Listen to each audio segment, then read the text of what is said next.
আমাদের মানববন্ধন করার কারণ হচ্ছে আমাদের লবণ চাষিরা লবণের ন্যায্য মূল্য পাচ্ছে না। লবণের ন্যায্য মূল্য পাওয়ার জন্য মানববন্ধন করতেছে। কত দরে চলতেছে আপনার? বর্তমান বাজার চলছে 140 টাকা। আমি নাজমুদ্দিন, প্যানেল চেয়ারম্যান, লেমশিকালী ইউনিয়ন পরিষদ। আমি লবণ চাষি ও ব্যবসায়ী। আমাদের প্রধান উপদেষ্টা জনাব কক্সবাজার জেলাবাসী শতকরা 90% মানুষ লবণের চাষি কাজ করে। আমরা লবণের মাঠ যদি না পাই, তা না হলে আমরা ছেলে মেয়েদেরকে কোনো লেখাপড়ার খরচ বা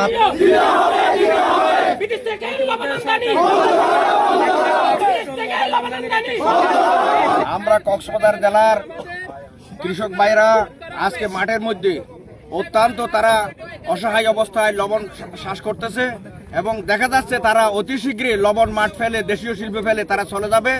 1 কেজি লবণ, 1 মণ লবণের বাজার বর্তমানে 140 থেকে 150 টাকা। আর মানে উৎপাদন খরচ হয় 350 টাকা, 350 হইতে 400 টাকা। এখন প্রতি মনে রেট পাচ্ছি আমরা 150 টাকা প্রতি মনে। সেই জন্য প্রতি মনে 200 টাকা লস করে চাষিরা লবণ চাষ করতেছে না, বন্ধ হয়ে যাওয়ার সম্ভাবনা বেশি।